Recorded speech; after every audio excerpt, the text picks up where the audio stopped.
Assalamualaikum warahmatullahi wabarakatuh. Salam sejahtera bagi kita semua. Perkenalkan, nama saya Angel Putri Serain dengan NIM 0509808998 dengan prodi Sistem Informasi. Jadi pada video tugas kedua kali ini saya akan melakukan perintah-perintah dasar pada command prompt. Ini merupakan video untuk tugas kedua dengan mata kuliah jaringan komputer. Oke, pertama-tama kita akan buka CMD melalui pencarian di Windows. Biasanya udah ada di sini command prompt, lalu kita ketik dan udah muncul tampilan command prompt. Maka perintah yang pertama akan saya jalankan adalah dir /tanda tanya. Gunanya apa? Perintah ini digunakan untuk menampilkan bantuan atau help tentang cara kerja dir atau direktori ya.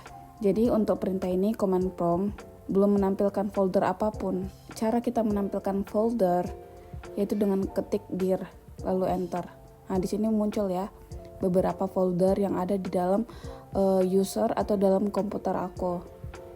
Ada kontak, ada desktop, dokumen, download, favorit dan lain-lain. Perintah berikutnya adalah cd atau change directory. Gunanya ini berguna untuk masuk ataupun keluar dari suatu folder yang di dalam CMD. Di sini saya telah masuk ke dalam folder dokumen yang ada dalam sistem saya, dan cara keluar untuk dari folder ini saya tinggal ketik cd spasi *2, maka sudah keluar dari folder dokumen. Begitu sebaliknya, saya di sini akan masuk ke folder download. Caranya dengan ketik cd spasi download dan ketik dir untuk menampilkan isi apa aja sih file-file yang ada di dalam download. Dan kemudian saya akan melakukan perintah cls strip tanda tanya. Gunanya ini untuk apa? Untuk menampilkan bantuan tentang apa itu perintah cls. Cls itu artinya clear screen yang berguna untuk menghapus tampilan di dalam CMD. Jadi di sini tampilan CMD saya sudah bersih ya, karena saya menggunakan perintah cls. Berikutnya saya akan memasukkan ipconfig. Ini berguna untuk menampilkan informasi IP address yang ada di komputer. Contohnya apakah komputer itu terhubung sama LAN atau tidak. Jadi komputer aku terhubung sama WiFi ya. Di sini ada alamat addressnya. Oke, perintah berikutnya ipconfig/o. Ini berguna untuk menampilkan rincian dari setiap adapter, termasuk deskripsi alamat IP address ataupun DNS yang ada di laptop aku. Kesimpulannya, untuk informasi tambahan seperti MAC address dan deskripsi adapter hanya terlihat di ipconfig/all yang berguna untuk identifikasi hardware. Perintah berikutnya yaitu ipconfig/tanda tanya. Jadi kegunaannya untuk melihat opsi perintah apa aja sih yang dapat dijalankan melalui perintah ipconfig. Kemudian ada perintah ipconfig/realize. Jadi gunanya ini untuk memutus koneksi IP yang saat ini dipakai oleh komputer aku. Jadi kalau di enter, maka sambungan WiFi dari komputer aku akan otomatis disconnect. Di sini saya akan coba menghubungkan ulang komputer saya dengan WiFi saya.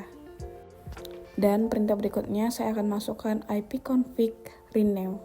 Itu gunanya untuk meminta alamat IP baru setelah terputus tadi kan ipconfig/realize. Maka kita menggunakan ipconfig renew untuk memperbarui koneksi jaringan.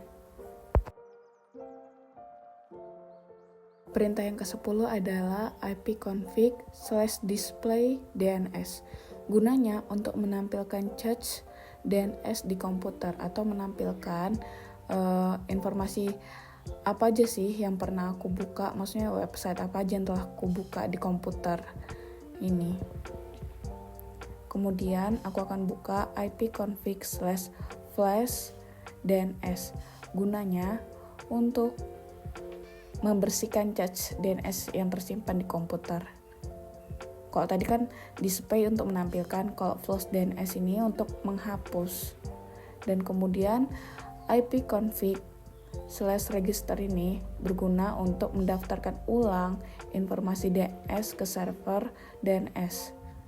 Kesimpulannya nomor 11 dan 12 ini, kalau nomor 11 ipconfig plus DNS ini bisa dijalankan oleh user biasa, sedangkan ipconfig registers ini hanya bisa dijalankan oleh administrator.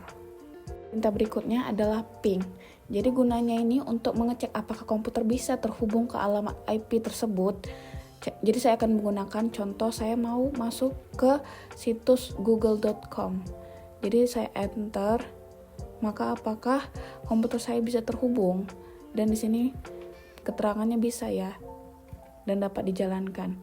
Dan kemudian saya akan menggunakan perintah net state yang berguna untuk melihat koneksi jaringan yang aktif, termasuk port yang digunakan. Perintah berikutnya ada tracer yang berguna untuk menelusuri rute yang dilalui oleh data untuk sampai ke tujuan.